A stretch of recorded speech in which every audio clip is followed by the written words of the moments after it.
É meu prazer, minha alegria ter aqui comigo. Olá, Oi! tudo bom? Tudo, e Bom, você? e muito obrigada pelo teu tempo. A gente conversou um pouco na semana passada para organizar essa conversa e eu já queria. Teve algum momento que eu disse para ti, né? Eu disse, a gente já tinha que estar gravando isso, porque a gente já chegou em várias coisas muito interessantes. E eu fiquei muito feliz de te encontrar, porque eu fiz o meu tratamento, eu fiz EMDR aqui na Holanda.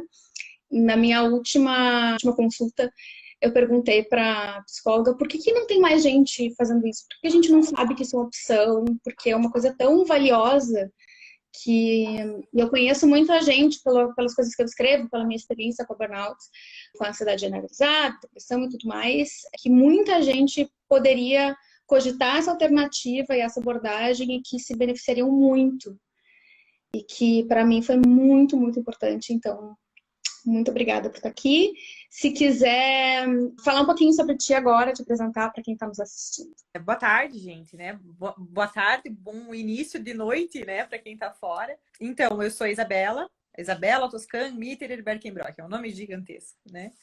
Sou psicóloga aqui no interior de Santa Catarina, uma cidadezinha bem pequena. Sou mestre em educação, especialista em psicologia organizacional e do trabalho. Já atuo há algum tempo com psicoterapia, mas eu sempre senti falta de alguma coisa que pudesse explorar um pouco melhor aquelas coisas que ficam inconscientemente arquivadas, assim, né? Aquela coisa que fica bloqueada em algum lugar que verbalmente a gente não consegue acessar. E aí eu descobri o MDR no ano retrasado, comecei a formação no ano passado, e aí é um caminho sem volta, né? Quando a gente começa a trabalhar com isso, assim, é muito difícil a gente voltar atrás. Então a gente está em formação continuada, sempre, o tempo todo, porque é uma abordagem muito nova, muito recente. Então a gente está sempre em atualização, né? Sempre em atualização. Então, a gente vai conversar. Se conhecer alguém que talvez se interesse pelo tema, vai ali no aviãozinho e pode compartilhar com um amiguinho. A gente vai falar um pouco sobre trauma, porque tem alguns equívocos aí. A gente acha que às vezes algo não é um trauma, mas na verdade é. E aí eu quero que tu fale um pouquinho disso. Depois a gente vai, a Isabela, ela vai explicar como é que funciona o EMDR, por que ela acredita que é uma abordagem eficaz, para quem que é indicado e depois para quem achou que isso é uma opção, por onde começar. Então a gente já vai chegar lá. Primeira coisa, Isabela, o que é um trauma? Um trauma é toda situação para a qual a gente não está preparado para enfrentar naquele momento. Né? Toda situação que foi intensa demais, aconteceu rápido demais, aquela situação para a qual não existia repertório anterior no nosso, né, no nosso cérebro, no nosso comportamento, enfim, não existia repertório anterior para a gente lidar com aquela situação. Pode dar alguns exemplos de uma situação traumática, porque eu achava que um trauma era assim, a minha casa pegou fogo, eu fui assaltada à mão armada, fui alvo de violência física. Era uma coisa muito física, assim, sabe? O trauma físico, quebrei uma perna, bati o carro, me acidentei. E hoje eu entendo que o trauma vai só um pouquinho além disso. Que tipos de traumas que tu já teve, tu já viu pacientes chegando no teu consultório? A gente sempre diz assim que, né, dentro da compreensão de trauma, a gente tem os traumas com T grande, que a gente fala, que são essas situações assim, vida girou 360 após, né? Teve longa recuperação física ou períodos de luto prolongado, né? Uma separação muito intensa, enfim, nós temos esses traumas com T grande. E a gente tem os traumas de T pequeno, assim, né? O que são esses traumas? Imagina que toda aquela situação de bullying, situações em que a gente fala de pessoas, em que a gente se sente desvalorizado. Sabe aquelas pequenas coisas que marcam a gente profundamente? Às vezes uma pequena fala mal colocada gera toda uma repercussão interna na gente que a gente não consegue lidar muito bem com aquilo. Né? Então, essas pequenas coisas, principalmente quando elas são recorrentes, não vamos generalizar que todas as situações dessas sejam traumáticas, mas às vezes para algumas pessoas podem ser. Por exemplo, pais que são excessivamente rígidos e cobram demais das crianças.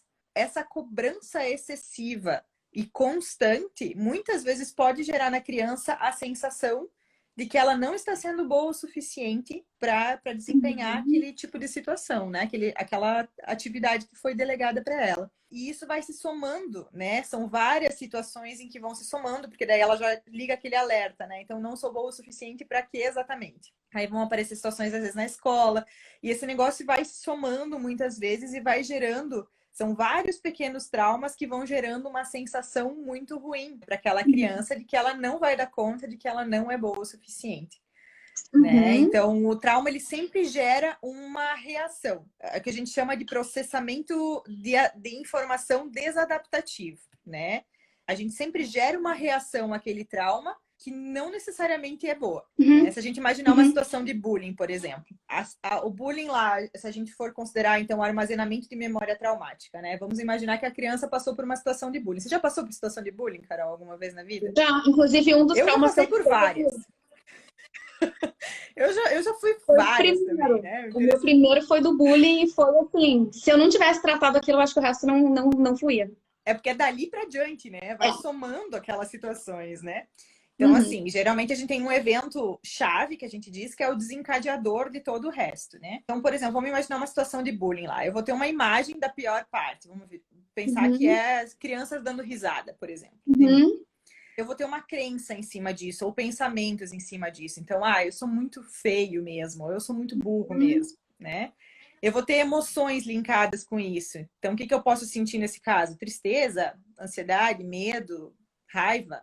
E eu vou ter algumas sensações corporais que eu sinto naquele momento. Então, às vezes vai me dar um enjoo, às vezes vai me dar um aperto na garganta, às vezes dá uma dor de cabeça, né? E isso gera um nó cerebral, né? Então, isso faz ali um nozinho com todos esses elementos, né? E esse nozinho, muitas vezes, ele vai gerar uma reação. Então, para que isso aqui, para a gente poder sobreviver, né? Para que isso aqui nunca mais aconteça, para que esse bullying nunca mais aconteça, então eu não posso me expor. Para que esse bullying nunca mais aconteça, eu não posso confiar nas pessoas. Porque às vezes um daqueles amiguinhos que estavam rindo era um amiguinho que eu confiava, né? Então, às vezes, esse não posso confiar nas pessoas, ou esse não posso me expor, ele vai gerando uma sequência de eventos nessa mesma rede de memórias, né? Que vão ter esse mesmo significado, esse mesmo conteúdo, ou essa mesma sensação, ou essa mesma emoção, ou essa mesma crença, né? Então, esse negócio vai se linkando lá no nosso sistema de processamento de informação de forma desadaptativa, né? Voltado Agora, por exemplo, bullying. Muita gente passa por bullying. Algumas pessoas ficam traumatizadas, outras não. É culpa da pessoa ficar traumatizada? Por que algumas pessoas ficam e outras não com algumas situações? Olha, é uma resposta bem complexa, assim, né? Porque é muito individualizado, é muito subjetivo. Então, depende muito de pessoa para pessoa, assim. A questão de predisposição genética ainda não é tão clara pra gente, mas tem a ver com essa forma de encarar as coisas que a gente vai construindo desde muito cedo. Algumas coisas, a gente, né, tem traumas, por exemplo, que são transgeracionais, que vão passando de pessoa para pessoa na família, né? Seja por meio de memória genética mesmo, né? Seja por conta de falas mesmo, né? A mãe, a avó que sempre vai repetindo, cuidado com isso porque pode acontecer isso, cuidado com aquilo porque pode acontecer aquilo, né? E a gente tem armazenamento de memória, mesmo que não cognitiva, não imagem, a gente armazena desde a gestação, né? Então, tudo isso vai influenciando a forma como as pessoas vão vivenciar outras situações mais para diante, né? A forma de criação, a forma de se relacionar com as pessoas, enfim. É uma resposta bem complexa porque é muito de pessoa para pessoa mesmo, né? Sim. E é importante falar disso porque às vezes a gente tem uma culpa muito grande. Por que isso me afetou tanto, sendo que outras pessoas passaram por isso e aí também tem aquilo que às vezes as pessoas aparentemente estão levando a vida ok, mas em alguma área tá tudo meio zoado, assim. E aí, às vezes, a gente fica se comparando com as outras experiências e acha que a gente tá errado de ter se afetado tanto, enfim, e tem um processo de culpa muito grande nisso, né? E eu queria saber também por que tu compartilhasse também, assim, por que é importante a gente olhar para esses momentos traumáticos, para essas experiências, e por que é importante tratar isso? Principalmente por conta do sofrimento, né, que a gente vivencia, assim, né? Porque a gente pensa assim, aquela situação de bullying já tá bem resolvida, né? Eu já trabalhei isso antes em terapia e tá ok, né? Eu já entendi que eu já aprendi com isso, já... Mas às vezes ainda tem alguns elementos daquela memória que não foram bem trabalhadas, né? Que Uhum. ficaram armazenados, porque o trauma ele liga um sistema de alerta no cérebro da gente, né? Ele deixa uma ativação lá no sistema límbico, ele ativa o nosso sistema nervoso autônomo, né? Que a gente não tem controle sobre isso. E às vezes, verbalmente, a gente conseguiu resolver, mas corporalmente a gente não conseguiu resolver, emocionalmente a gente não conseguiu resolver. O alerta ficou ligado ainda assim, né? Tem um termo aquelas palavras que a gente começa a usar e começa a usar meio demais, que é o gatilho. O que é um gatilho? No MDR, na verdade, a gente chama de disparadores, né? Mas Ó, como a linguagem uhum. normal do dia a dia está voltada para gatilhos, né? Culturalmente. Então, os disparadores, eles são eventos do presente que normalmente disparam eventos passados, né? Uhum. Se linkam com eventos passados daquela mesma rede de memória e reativam aquela rede de memória. Às vezes, a gente tá tão emotivo, tá tão intensa aquela emoção, tá tão se sentindo abandonado, de uma hora para outra, né? Tá tudo bem e dali a pouco, meu Deus, parece que aquele negócio engoliu a gente, né? Parece que a gente é de novo aquela criancinha de 7, 8 anos lá atrás que passou por aquilo, né? Porque normalmente alguma coisa que aconteceu agora, às vezes Uhum. coisas até muito simples, mas que remetem àquela situação lá atrás, o cérebro engatilha toda aquela rede de memória, dispara aquela rede de memória, reativa aquilo. E muitas vezes a gente passa a revivenciar aquelas situações, mas sem se dar conta. Porque Uhum. muitas vezes existe uma teoria, né, que está sendo estudada ainda, está sendo esclarecida com as novas metodologias de exame de imagem, enfim, estuda o papel do cortisol, né, nessa questão do armazenamento de memórias. Então, às vezes, o estresse é tão intenso, né, o nível de cortisol liberado pelo cérebro naquela situação é tão intenso que aquela memória ela se fragmenta, a gente não fica entendendo toda aquela memória o tempo todo. Às vezes a gente vai Uhum. sentir ansiedade, mas a gente não vai lembrar que foi relacionada àquela situação do bullying. A gente vai sentir enjoo e a gente não vai ligar naquela situação do bullying. A gente vai pensar, eu sou muito burro mesmo, e às vezes eu não consigo ligar naquela situação, porque não tá claro, Aham. né? Então, no EMDR, por exemplo, a gente integra essas memórias de novo para compreender isso com o olhar do adulto, para adaptar aquela informação de maneira diferente no cérebro, né? Quando eu comecei a trabalhar aqui, depois do meu primeiro burnout, eu comecei a trabalhar numa agência que era muito parecida com a empresa onde eu tive o primeiro. E que eu estava sob estresse constante, enfim. Eles tinham um Moleskine, que é um caderno, que era customizado da empresa. E eu tinha participado da criação do Moleskine da empresa no Brasil. Eu via um caderno. Eu via e eu ficava assim, tremendo, e ficava zonza, e meio que me perdia. Eu não conseguia me concentrar só de olhar para aquilo. Uns meses depois de eu ter entrado na empresa, eles tinham me dado um computador, um laptop, e aí eles trocaram por um novo. E era um computador idêntico ao que eu tinha aí no Brasil. Eu abri, fui fazer uma reunião e eu fiz febre no meio da reunião. E tipo, precisei voltar para casa, comprar uma dipirona, comprar um termômetro para ver se era. Porque a febre é uma reação psicossomática que vem comigo desde uns 2 anos de idade. Então eu já sei que se eu tenho febre, que dá coisa errada. E aí eu fui me dar conta depois, assim, que eram essas coisas. As pessoas falavam, a agenda alguns termos, algumas terminologias, eram coisas muito sutis que me davam, assim, sabe? Eu estou trabalhando na tradução do livro onde eu conto a minha história com a burnout, enfim. E aí, engraçado essa coisa da linguagem, porque eu escrevi em inglês, sendo brasileira. E agora, eu traduzindo ele para o português, a ressonância corporal é muito maior e às vezes eu preciso respirar fundo, assim. Porque voltam as lembranças e voltam as coisas, e para mim está sendo muito terapêutico isso. E é muito importante a gente olhar para essas coisas, assim. Acho que já é o momento da gente começar a explicar um pouco e falar um pouco sobre o MDR. Eu falei MDR. O MDR em si. O que quer dizer a sigla? EMDR, como funciona e por que isso nos ajuda a superar o trauma? O EMDR, então, né, é Eye Movement Desensitization and Reprocessing. Nossa, foi um inglês agora, todo enrolation, né? Mas em português, sensibilização e reprocessamento por meio de movimentos oculares.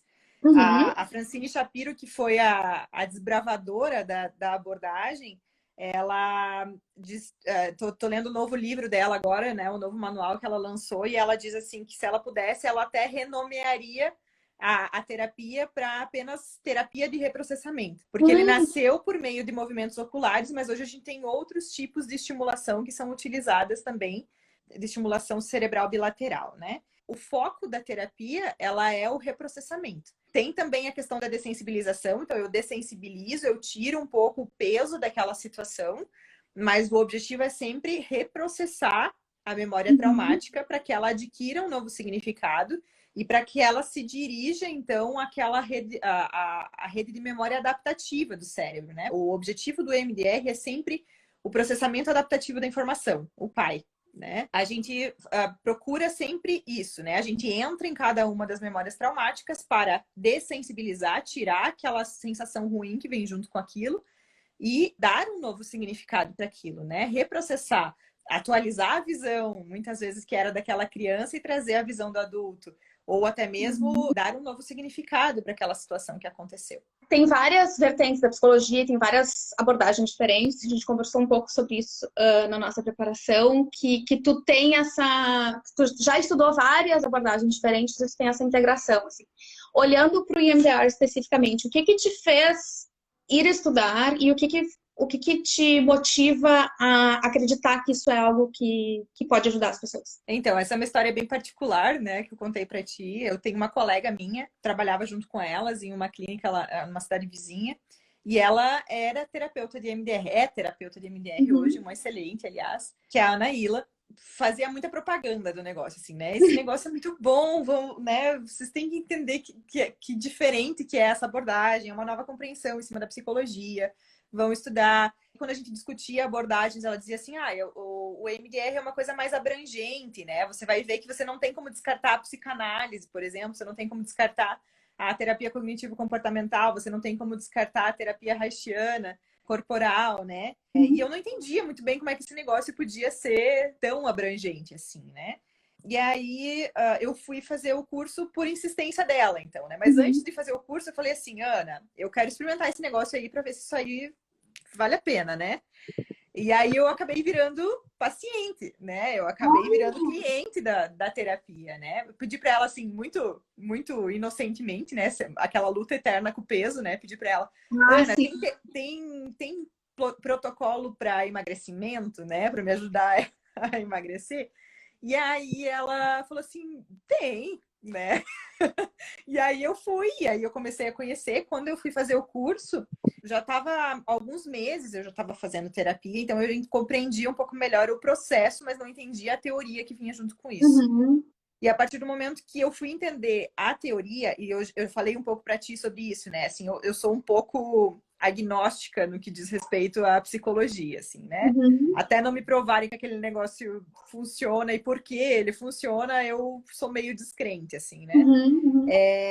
Mas isso, é claro, é um ponto de vista meu. E aí eu fui estudar qual foi a minha surpresa quando eu percebi que, dentre as abordagens psicoterapêuticas, o MDR é uma das que mais tem produção científica.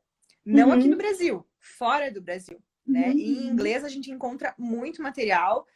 A gente tem outros tipos de exames de imagem mostrando o benefício, né, do MDR Uhum. para o cérebro, a diminuição da ativação de algumas áreas cerebrais. Tem muita comprovação científica em cima dessa abordagem, porque a Francine era uma cientista. Ela é basicamente formada assim, por doutores e PhDs de cada um das suas abordagens. Ninguém abandona as suas abordagens para viver Uhum. essa abordagem, né? A gente acaba, claro, carregando um pouquinho mais daquilo que a gente já tinha com a gente, mas você passa a entender que a psicologia ela pode ser um todo, compreender muito mais coisas do que só um aspecto da pessoa. E a compreensão do MDR sobre o trauma, por exemplo, sobre a patologia, né, a psicopatologia é muito diferente, porque para Francine, o trauma ele gera a psicopatologia. A maior parte das psicopatologias elas são causadas por memória traumática. Né? Uhum. Então, a compreensão de melhora em psicopatologia também se modifica, porque aquele negócio não passa a ser uma coisa que nunca mais mudará na pessoa. Uhum.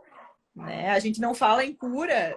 Na verdade, a Francine fala em cura, né? Ela fala várias vezes. Aqui no Brasil, a gente não pode falar em cura, né? Até que se prove o contrário. Mas a compreensão do sintoma e da doença a partir do trauma é muito diferente. Para quem é indicado e tem alguma contraindicação de EMDR, tem alguém que não pode fazer? Para quem é indicado? Para todo mundo que sente que tem memória traumática que pode estar gerando sintomas hoje, né? Não tem traumas específicos que se trate, né? A OMS, por exemplo, ela indica tanto o EMDR quanto a TCC com foco em trauma como linha A para tratamento de estresse pós-traumático, por exemplo.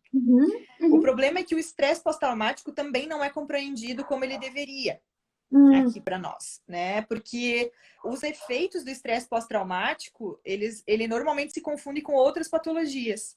Então, ele acaba virando um transtorno de ansiedade generalizada, ele acaba virando um transtorno depressivo. E aí, as pessoas não entendem aquilo como o estresse pós-traumático, né? Porque aí, às vezes, já aconteceu há tanto tempo aquele trauma, continua vivendo sintomas. Sim, isso é estresse pós-traumático. E aí, tem uma série de critérios para você identificar isso, enfim. Eu tenho atendido muita gente, por exemplo, que chega, eu tô muito ansioso e não sei por quê.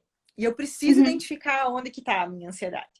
Né? Então, tem técnica para isso também. A gente consegue, né, fazer todo um levantamento de memórias ali. Para quem não é indicado, essa pergunta ela é difícil. Eu acho que é para quem não sente que sente que não quer olhar para aquela situação. Aquelas pessoas que não estão prontas para entrar em contato com aquelas situações traumáticas que vivenciaram. Aí ele não é indicado, porque assim, o alívio é muito grande, mas ele, antes do alívio, requer exposição à situação novamente. Eu acho que você pode falar melhor do que eu essa questão para quem não é indicado. Eu tô vendo que a Beatriz perguntou se é possível fazer o tratamento online e quantas sessões são necessárias. A gente já vai chegar nesses pontos. E aí eu só queria comentar isso que tu falou agora, Isabela, da reparação, enfim, do alívio ser proporcional ao quanto a gente consegue se expor, e é real, assim.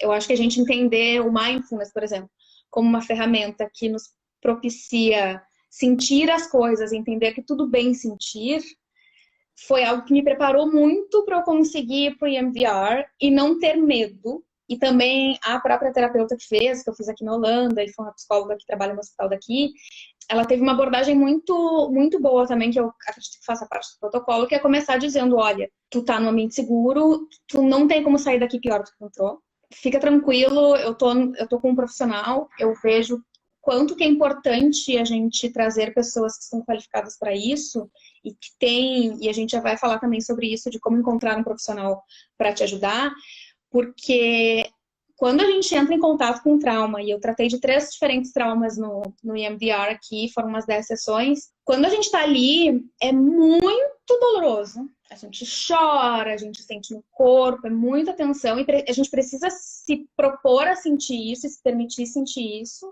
E se a gente não tá na mão de alguém que sabe o que tá fazendo, pode não ser muito bom. Pode retraumatizar, né? Acaba retraumatizando de entrar em contato com o trauma, né? Exatamente, exatamente. E quantas sessões, eu sei que essa outra pergunta é complexa, mas assim, quanto tempo leva esse tratamento? É algo que vai levar 5 anos? É algo que vai levar 3 semanas? É algo que vai levar 6 meses? Qual é a expectativa de tempo do tratamento? É bem relativa a resposta. Bem relativa a resposta, porque assim, ele requer minimamente uma preparação, né? Justamente para a gente entrar em contato com aquelas situações que mais são dolorosas para a gente precisa aprender a lidar com perturbações, né? Perturbações corporais, perturbações emocionais, enfim. Então, ele requer uma preparação, ele requer que a gente entenda muito bem a história daquele paciente, que a gente entenda muito bem da onde pode estar vindo, a gente monta todo um plano de tratamento, a gente prepara aquele paciente com recursos que a gente diz, né, para que ele possa vivenciar aquela situação, e isso leva a algumas sessões, assim, depende o terapeuta, essa quantidade de sessões, e depende o caso, porque algumas pessoas podem precisar de mais recurso e outras podem precisar mais encarar aquela situação de uma vez por todas, né, mas minimamente alguns recursos ela precisa ter. Psicoeducação é fundamental, então eu preciso explicar para essa pessoa, ou todos os terapeutas precisam explicar para essa pessoa o que é essa terapia, né? O que é essa abordagem, qual é o nível de intensidade de quem vivencia essa abordagem, de que forma que a gente consegue fazer isso de maneira mais segura possível, né? Essa questão do vamos trabalhar isso, você consegue sentir a dor, porque é a dor que você está sentindo agora por ter procurado, né? Mas tem todo um cuidado antes da gente começar o tratamento com isso.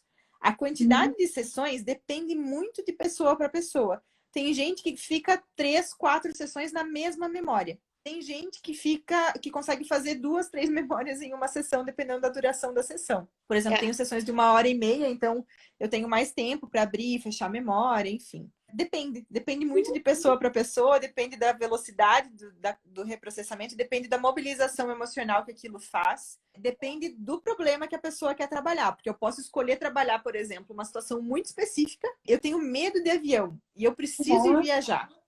E aí eu posso trabalhar só as situações do medo de avião. Ou então eu posso entender que o meu problema é causado por vários daqueles T's pequenos que afetaram imensamente a minha forma de me apegar às pessoas, né? O tipo de apego que eu desenvolvo com as pessoas, que afetaram a minha forma de lidar com a vida de maneira geral, e isso passa a ser uma terapia mais abrangente. Então, depende. Acho que eu conseguia fazer 1, 2 sessões por memória, mas aí cada trauma tinha umas 4, 3 memórias. Então eu levei 10 sessões. A primeira foi de entrevista, intake, que eles chamam aqui, que é para planejar o tratamento e ver, né, como é que eram as coisas e ver quais eram as memórias e quais eram as imagens e onde é que eu queria começar, qual era o primeiro, enfim, que ordem que a gente ia fazer.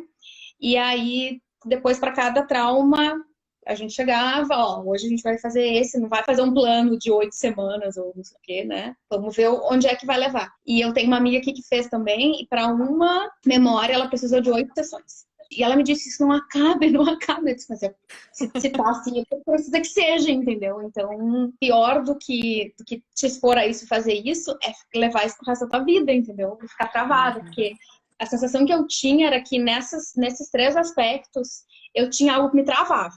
Tanto que um dos traumas que eu enderecei foi de andar de bicicleta. Eu nunca achei que eu fosse conseguir pedalar, e hoje eu ainda pedalo com medo.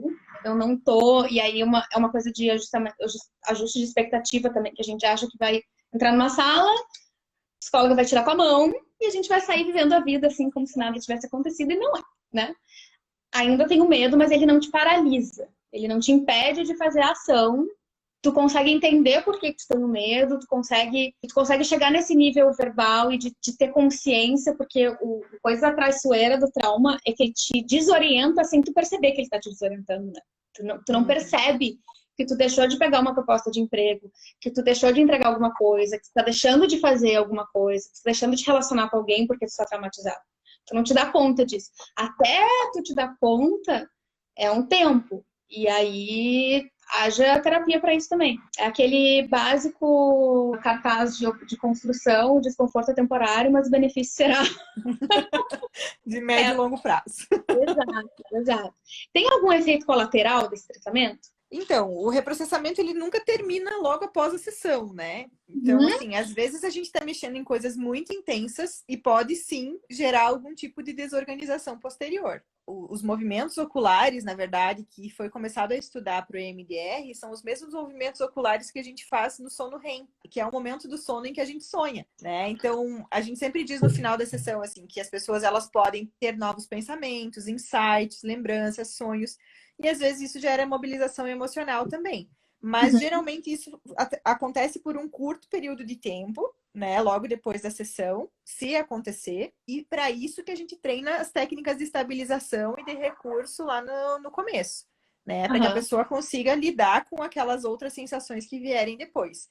E para que o reprocessamento aconteça de forma satisfatória, as pessoas elas precisam ficar no nível de tolerância, né? Então a gente tem que ir trabalhando conforme a tolerância de cada pessoa àquela situação, né? Porque às vezes o aguentômetro não tá calibrado, assim, a gente não vai conseguir lidar com aquilo naquele momento. Tem dias que a gente está mais disposto a enfrentar algumas situações, tem dias que a gente não está, né? E aí a gente pode trabalhar outras coisas, enfim. A conduta terapêutica é muito de cada um, sabe? Mas de maneira geral pode ter algum efeito colateral, mas de acordo com a minha experiência, isso não acontece muito frequentemente. Eu, depois da primeira consulta, comentei contigo, né? Que eu tive a primeira consulta foi, acho que 1 da tarde, e eu voltei pra casa, e a sensação que eu tinha é que eu tinha corrido uma maratona no meu cérebro. Eu cheguei exausta. Eu tava lendo sobre mindfulness na época, e eu tava lendo um livro sobre mindfulness que explicava como é que funcionava o trauma, enfim. Então, eu não sei se foi no mesmo dia, eu acho que eu não consegui raciocinar no mesmo dia, mas eu consegui entender o que que eu tava fazendo, assim, que áreas que ela tava engajando, enfim. E a sensação que eu tive é que realmente eu tinha usado todo o meu cérebro, toda a capacidade cognitiva que eu tinha, e que eu tinha arrastado umas estantes e tinha arrastado trocado umas prateleiras de lugar, furado umas paredes, sabe, assim, dentro da minha cabeça. E é um processo que eu acho muito interessante, assim, porque quando eu li a respeito, tem a coisa do movimento repetitivo que tu observa, tem alguns movimentos, algumas coisas, mas eu não tinha a noção do quanto que esse tratamento ia me ensinar sobre mim, sabe? E eu consegui entender por que me incomodou a coisa do bullying, por exemplo. Não foi tanto o bullying em si, mas foi algo que aconteceu logo em seguida que me deu uma sensação de que eu não sabia me cuidar sozinha, não sabia me defender, que eu não sabia me virar sozinha. Como eu estava fragilizada, aconteceu algo que foi insignificante, mas como eu já estava muito vulnerável, aquilo me bateu muito forte. Uhum. E eu ficava achando que estava lá a memória, e era uma outra memória que parecia que não tinha nada a ver. E as outras memórias tinham muito a ver com a história que eu contava para mim mesma sobre eu me virar sozinha, sobre eu ser capaz, né, a culpa que eu tinha das coisas que foram acontecendo com outras pessoas. E eu fiquei muito impressionada porque eu achei que ia ser uma coisa meio inconsciente, assim, sabe? Tipo, eu fechei, tipo uma hipnose, que aí dava outra live pra gente falar sobre isso, mas enfim, de outros procedimentos terapêuticos. Mas que eu ia fechar o olho, ia acordar, ia vir pra casa e certo. E te ensina muito a ver onde que no corpo isso tu sente, regular a tensão. É um procedimento que, assim, eu tendo a evitar a expressão mudou a minha vida, porque eu acho meio reducionista. Eu acho que, né?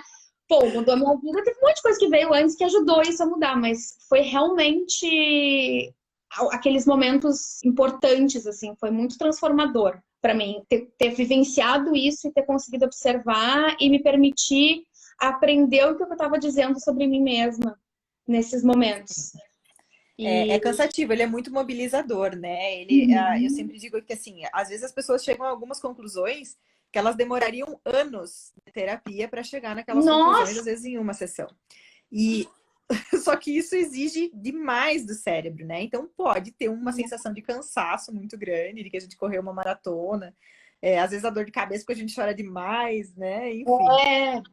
Tem uma série de situações assim que podem acontecer a partir dali. A Beatriz perguntou também se é possível fazer essa terapia online e à distância ou se é só presencial. Ou agora, principalmente com a pandemia, a gente tem uma explosão de profissionais fazendo terapia MDR à distância, né? Para isso é possível, tá? Dá para fazer à distância, dá para fazer. É legal fazer presencial, dá para fazer à distância se a gente não tem profissional ali perto. Mas às vezes vai precisar de um pouco mais de preparação. Tem que ter um vínculo muito bom entre o cliente e o terapeuta. Né? O vínculo é fundamental, assim, a gente tem que ter confiança naquela pessoa, de que ela sabe o que ela está fazendo. Esse profissional precisa ter a confiança de que sabe o que está fazendo também. E tem toda a mesma preparação que a gente faz nas terapias presenciais, né? Mas, assim, e aí, assim, a vinculação é diferente, a estimulação é diferente. Então, tem um preparo específico para terapia MDR online, né? Para ser feito realmente. Depende muito do caso, depende muito do terapeuta e depende muito da necessidade mesmo, né? E aí, para isso, a gente precisa encontrar um profissional que tem o vínculo e também que tu tenha confiança de que ele sabe o que está fazendo. E aí vai para minha próxima pergunta, que é como é que a gente consegue encontrar um profissional que a gente consiga confiar que a gente vai dar as nossas memórias mais complexas e que ele não vai tirar tudo pela janela e nos deixar pior do que a gente entrou. Então, ninguém escolhe profissional por análise de currículo, né? A gente geralmente devia, mas a gente não escolhe. Eu vou te dizer que eu já fiz muita terapia nessa minha vida, tive muito psicólogo. Eu tenho uma psicóloga que é minha terapeuta principal há 6 anos, mas antes dela, eu fiz muita terapia com muito profissional psiquiatra e eu ia no Lattes das pessoas. Ah, então, Eu ia no, parabéns. Eu vou caderno também. eu tinha o caderninho do convênio, aí a gente já conversou que a gente é meio control freak, nós duas, né? Aí eu tinha o caderninho do convênio, e aí eu via pelo endereço, porque eu tinha que poder chegar, né? E eu via lá no Google, procurava a pessoinha e via o Lattes e via, olha, que publicação que ela tem, onde é que ela, com quem que ela trabalhou, com não sei o que. Isso tem a ver com o tema que eu acho que eu tenho. Essa Mas nossa necessidade de controle é uma coisa muito particular, né? eu acho que a gente precisa ser uma regra. Então, considerando que a pessoa não. Que a maior parte das pessoas talvez nem sabe o que é um Lattes. Não, e assim, essa necessidade de controle não é todo mundo que tem, né? Às vezes algumas pessoas só precisam ter alguém que sinta que pode depositar a confiança ali, né? Exato. Na questão do EMDR especificamente, tem algumas escolas aqui dentro do Brasil que elas são autorizadas pelo EMDR Institute dos Estados Unidos, da Francine Shapiro, que essas são confiáveis, dá para tranquilamente você entender que as pessoas vão estar fazendo de acordo com o protocolo. Não existe cursinho de 20 horas sobre EMDR, tá? Isso é balela. Se precisar pedir diploma, se precisar pedir certificado, peça diploma, peça certificado, porque trabalhar com trauma parece simples. Para quem pegar o manual da Shapiro aí, que tá à disposição para as pessoas comprarem e pode ler e achar que sai, né, que sabe fazer e vai sair fazendo. Procurem assim pedir diploma mesmo, procurem pedir o certificado de conclusão do curso, porque é extremamente importante que as pessoas estejam seguindo o protocolo de acordo com o que é ensinado lá de cima, né? E esses protocolos eles são constantemente atualizados, constantemente modificados. E para que essa pessoa tenha essa informação, ela precisa estar em atualização também. Então, procurem cuidar muito nessa questão da formação. Tem 3 escolas no Brasil, 3, 4, não vou saber dizer exatamente quantas escolas exatamente no Brasil que são autorizadas a dar as formações, mas nos sites dessas instituições tem os profissionais que foram formados por elas, enfim, né? E aí dá para procurar também dentro do próprio site a certificação. Cuidem Tem a Associação Brasileira de MDR também, tem a IBAPT, enfim, tem as associações em que as pessoas, em que as instituições, elas colocam os nomes dos associados também, enfim. Tem formas de verificar isso, sim. Ótimo, ótimo. É possível a gente esperar ou imaginar uma vida sem trauma? Eu adoraria dizer que sim, né? Que a gente nasce pronto para todas as situações que a gente precisa passar. Como mãe, principalmente, eu adoraria que meu filho jamais vivenciasse nenhum tipo de trauma. Mas não, né? Assim, só que as pessoas vivenciam o trauma de maneiras diferentes, como a gente falou lá no começo, né? Algumas pessoas vão sentir mais, algumas pessoas vão bloquear mais, né? Tem o processo de dissociação que a gente diz, né? Que às vezes as pessoas, aquele estresse foi tão intenso, enfim, não quero nunca mais vivenciar isso e pá, bloqueia lá na mente e a gente não, né? Parece que não vai conseguir acessar, mas aquele negócio ainda fica incomodando de outras formas, né? Então, eu adoraria dizer que sim, mas infelizmente não. Eles podem ser traumas menores, podem ser traumas maiores, eu posso vivenciar de maneira mais serena ou não. Né? Então a intensidade do impacto que isso tem na vida das pessoas é muito diferente. Como é que a pessoa, considerando que passou pelo tratamento, enfim, e que deu tudo certo, que pessoa que sai desse tratamento, depois dessa recuperação? Olha, eu posso falar pela minha experiência e você pode falar pela tua, assim, né? Eu tenho vários depoimentos de pacientes que já terminaram ou que tiveram melhora significativa, que acabam deixando esses depoimentos. Normalmente sai uma pessoa ou mais adulta, né? Ou com a idade que ela tem, agindo da forma como ela acha que ela tem que agir. Uma pessoa que se sente um pouco mais madura frente àquelas situações. Normalmente são pessoas que têm respostas mais adaptativas, tanto para o presente quanto para o futuro. Né? Tem aquelas que têm necessidade de assertividade, tem aquelas que têm necessidade de apaziguar. Cada um vai buscar a sua resposta, assim, né? Depende muito do quanto se entrega para o processo, depende muito do que aprende nesse processo, porque as pessoas podem passar pela mesma situação e ter percepções completamente diferentes depois de um reprocessamento em cima daquela situação. Então, normalmente, de maneira geral, né, é uma pessoa que sai encarando as situações de maneira mais adaptativa, né? Um pouco mais madura, a maior parte das vezes. Isso tem muito a ver com o que aconteceu comigo, assim. O foco que eu queria, assim, o principal que eu queria tratar no MDR era a questão do trabalho. Eu saí, eu tive a primeira burnout no Brasil, na empresa que eu trabalhava aí há 6 anos atrás, e eu fui saída da empresa e não recebi nada, enfim, e foi uma situação muito complicada, porque eu trabalhei lá por quase 2 anos, enfim, tinha uma relação muito próxima com as pessoas, e do nada, simplesmente, a relação foi-se. E em termos muito difíceis, muito errados, enfim, teve muita coisa muito complexa que aconteceu. E aí, quando eu fui trabalhar na empresa aqui de novo, eu acabei revivendo esses traumas. E essa situação prejudicou muito o meu senso de valor próprio. Eu fiquei com muito medo de me tornar a pessoa que me machucou. E eu fiquei com muita. Eu fiquei de novo com sensação. E aí foi muito importante eu ter tratado o bullying antes, porque eu tive a sensação de que eu não conseguia, que eu não sabia como me defender. E aí, com a questão do trabalho, foi a mesma coisa, que era uma situação de que eu tinha vivenciado algumas questões e que, como eu fiquei quieta, eu, né, apaguei, assim, a sensação que eu tinha era que sempre que viesse algum confronto, sempre que viesse alguma dificuldade, eu ia ter que apagar de novo.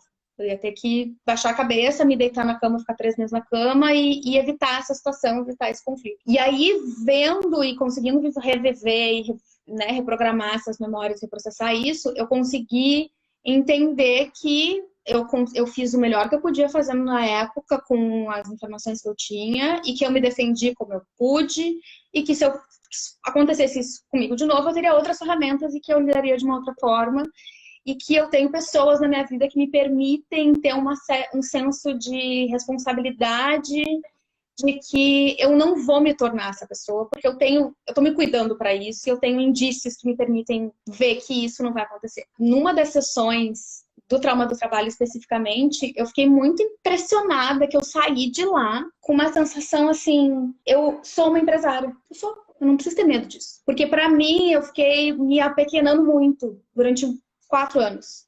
Porque eu era sócia de uma empresa, tinha um cargo de liderança, enfim, babá. Como foi uma coisa muito sofrida, eu precisei meio que me abafar e ficar numa situação de, ai, não, isso aqui, eu tô fazendo isso aqui, mas eu não levo muito a sério, porque isso aqui não é grande coisa, enfim. Porque se eu fosse querer, sei lá, pensar grande, isso significaria que em algum momento eu ia roubar o dinheiro de alguém, eu ia explorar alguém, eu ia ser antiética com alguém. Aí quando eu consegui passar por esse processo todo, e tudo que isso me informava sobre mim e sobre o mundo, eu consegui entender, não. Eu posso fazer algo, eu tenho capacidade. Se der alguma coisa acontecer que seja difícil para eu lidar, eu vou dar um jeito. Sempre dei e darei um jeito. E isso foi muito importante, muito importante. Nossa, sim. Eu consegui escrever um livro, eu consigo hoje falar sobre a situação, porque eu também não conseguia falar sobre a situação em português, e aí volta, a Josi até comentou desse que eu comentei do idioma, né? Porque o trauma ele afeta muito a questão da linguagem, enfim, eu consigo falar sobre isso, e tu conseguir falar sobre isso já é um certo indício, às vezes, de que tu já tá num caminho interessante, assim. E quando tu tem um trauma relacionado ao trabalho, qualquer trauma é complicado, né? Mas assim, quando tem um trauma relacionado ao trabalho, como é que tu te sustenta, né? Porque assim, eu fiquei 4 anos que eu não consegui me sustentar. E que agora eu tô retomando, assim, mas como é que tu consegue, assim, viver, é bem o que tu falou, viver a vida adulta, né? Ser um adulto. De maneira menos carregada, mais tranquilo, sem ficar pensando e carregando toda aquela situação junto contigo, debaixo do braço. Nossa. É, muito, muito. Tô adorando. Ficaria 3 horas falando contigo, como a gente falou da outra vez. Mas daqui a pouco o Instagram nos derruba. A Beatriz perguntou agora se precisa ter uma terapia tradicional em paralelo com o EMDR. Excelente pergunta, Beatriz. Obrigada. Depende também de pessoa para pessoa. Eu tô ótima nos dependes hoje, né? É que é muito difícil. São minhas respostas favoritas. Não gosto de gente que tem verdade absoluta. Vamos relativizar um pouquinho, né? Assim, com o terapeuta que a pessoa tá, enfim. Dá para normalmente assim não se recomenda que se faça as duas ao mesmo tempo, né? A menos que a pessoa sinta que dê conta disso, mas não é recomendável. O ideal é pausa, faz o reprocessamento daquela situação, desbloqueia e retorna. Mas também tem gente que se identifica com aquele profissional, se identifica com a abordagem e permanece fazendo a terapia de EMDR, porque assim, o reprocessamento ele desbloqueia o fluxo de informações, que às vezes a gente precisa trabalhar aquele fluxo de informações também de outra forma, né, verbalmente. Porque o MDR não é uma terapia de fundo verbal, ela é uma terapia de ordem neurobiológica. Né? A gente trabalha com estimulação cerebral bilateral. Tem gente que não se identifica com MDR justamente porque gosta de falar, que quer fazer a terapia verbal da forma como quer fazer, né? Então, se aquele profissional, se o terapeuta MDR também faz esse tipo de tratamento, ok, dá para ficar só lá. Mas se você tá com um profissional de confiança que você gosta muito de fazer, mas sente que tem alguma coisa travada, dá para conversar com esse profissional, porque nenhum profissional vai se meter no tratamento de outro, né? Então tem que sempre ser dialogado isso. Olha, eu ouvi falar de tal abordagem. Nem todos os profissionais conhecem essa abordagem, então também nem sempre vai poder dar informação. Mas o ideal sempre é pausar faz o que precisa fazer, retorna depois. Porque é um pouco ruim fazer esse negócio de paralelo ao mesmo tempo, simultâneo, porque às vezes as orientações vão divergir. Às vezes aquela coisa que você está trabalhando ali, depois não faz mais sentido o que o outro falou e acaba dando confusão. Então, o ideal é sempre pausa e faz um de cada vez, mas você não precisa ficar ali para sempre, né? A menos que tu se identifique com aquele profissional e com aquela abordagem e queira continuar assim. Eu fiz meio em paralelo, assim, porque eu tinha algumas sessões, mas eu acho que pela frequência com que eu vejo a minha terapeuta no Brasil, o Skype, óbvio, eu tinha 3 sessões de MDR e aí falava com ela, depois tinha outras 3 e falava com ela. E realmente ampliou muito a minha compreensão e o meu resultado, eu ter com quem falar depois para ela conseguir, porque ela já me conhecia há 5 anos, então ela já entendia assim, isso realmente, ela puxava alguns insights muito interessantes e foi muito bom ter conseguido ter essa complementaridade também, porque a gente, acho que também já estava num estágio da terapia que ela não estava ativa enfim, em alguma questão mais específica. A gente acabou usando as consultas mais como um apoio para o EMDR. E aí foi muito interessante isso da gente realmente conseguir conversar sobre ela entendendo o meu histórico. Eu enxergo a saúde mental como uma salada. Não tem como a gente só comer alface. Não tem, dá. Né? E às vezes a gente olha para a saúde mental e acha que a alface vai resolver. Eu vou fazer a psicoterapia ou eu vou no psiquiatra, ele vai me dar um Rivotril, ele vai me dar um remédio e resolver meus problemas. Tu tem que botar uma alface, tu põe um tomatinho, tu põe um pãozinho, uma semente de chia, ou não sei o quê, que são essas abordagens terapêuticas diferentes, que são, enfim, tu ir no psiquiatra, tu daqui a pouco tem olhar para a tua alimentação, exercício. Tem vários elementos e eles não se excluem. E é importante que os profissionais estejam cientes do que tu está fazendo, porque também não adianta tu fazer MDR escondido, né? Claro. Porque é importante que eles saibam o que está acontecendo para que não faça assim, tu misturar mostarda com... Eu não sei o que não combina com mostarda, eu acho que tudo combina com mostarda. Mas digamos, né, botar um tomate com, sei lá, eu também não sei o que combina com tomate, mas suponham aí na minha metáfora 2 ingredientes que não combinam. E aí eu quero terminar te perguntando assim, alguém que está assistindo aí, que se deu conta, putz, acho que eu preciso cuidar de alguma coisa aí que talvez a minha vida seja mais legal.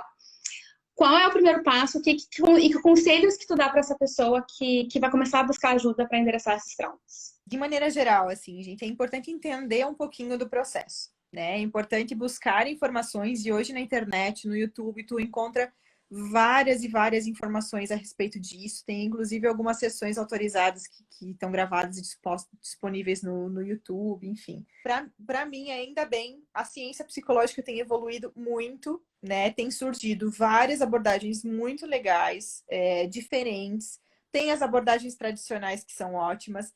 Então, procure entender o processo e sinta se é uma coisa que realmente você gostaria de experienciar. Em segundo lugar, procura um profissional que você sinta que você se identifica. Hoje é muito rede social, né? Então, dá uma olhadinha nos conteúdos, veja o que aquele profissional posta, porque aquilo diz muito a respeito da visão dele de mundo. Procura entender um pouquinho a respeito dos feedbacks que esse profissional recebe, que na maior parte das vezes está exposto ali na rede social também.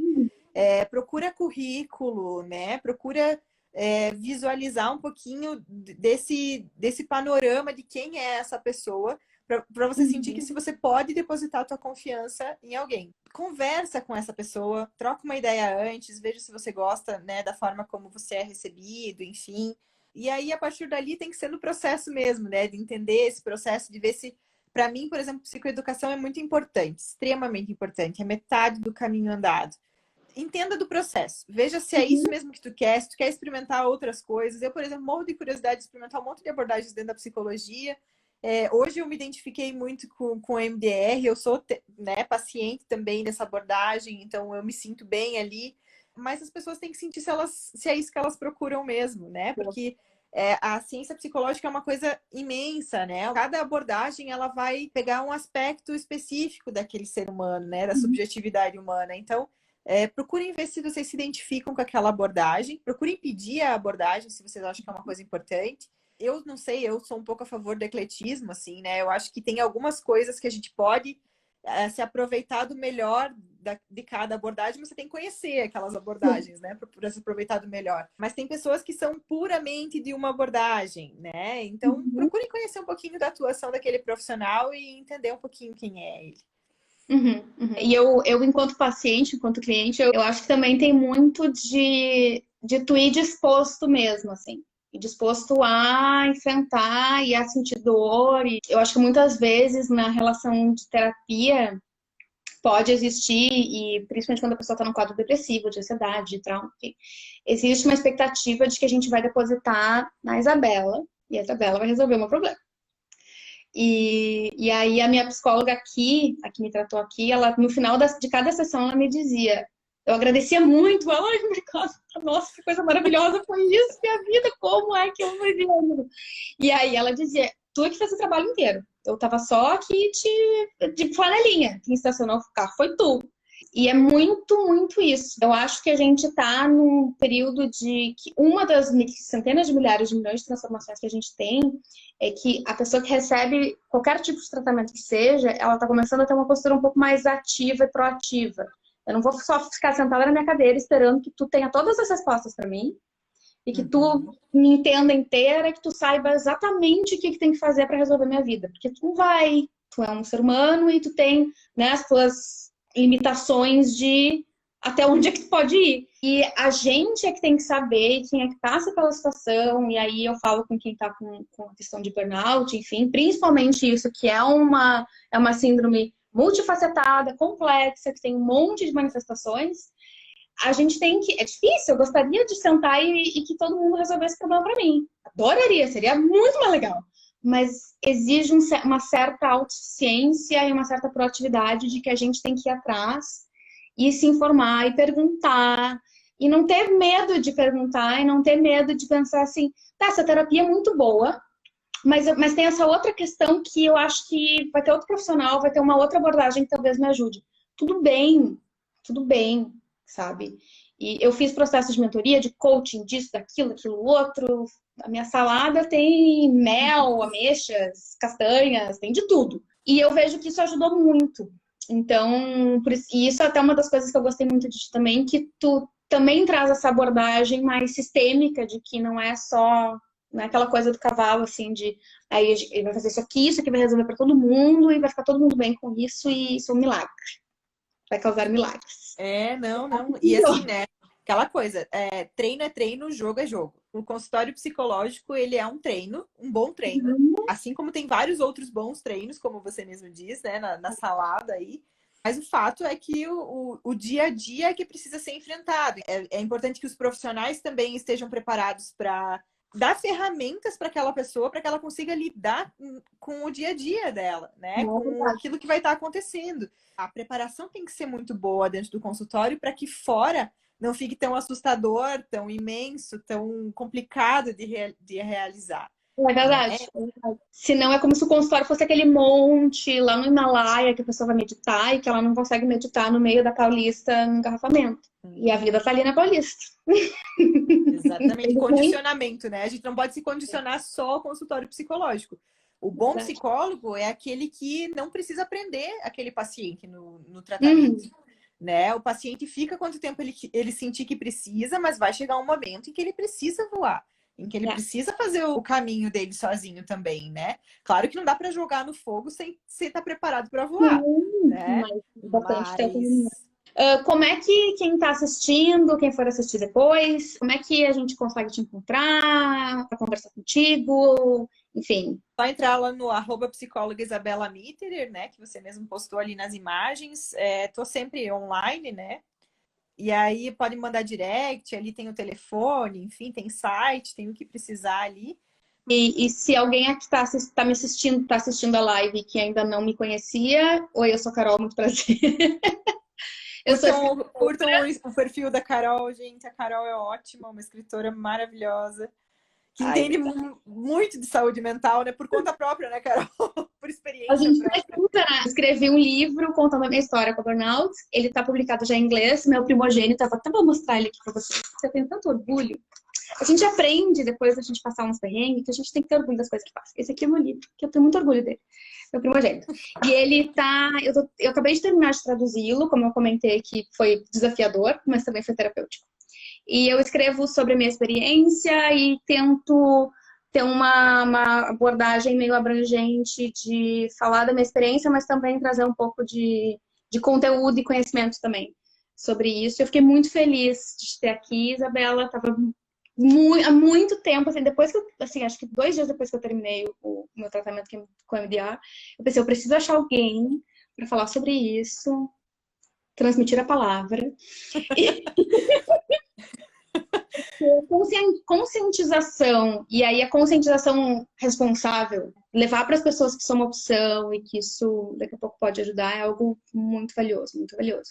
Então, obrigada a todo mundo que teve na live. Eu que agradeço, Carol, assim, fico muito feliz mesmo, muito lisonjeada, né, de ter sido chamada para essa live, assim, eu acho que com o pouquinho que a gente puder contribuir, a gente já está fazendo bastante coisa, né, precisarem de qualquer coisa, podem me chamar, conforme eu vou tendo tempo, vou colocando, né, mais material também. Qualquer coisa que vocês precisarem, né, por favor, é só mandar uma mensagem. Nem sempre tratamento via direct eu não faço, mas eu respondo sempre a todas as dúvidas e tudo que precisar, né?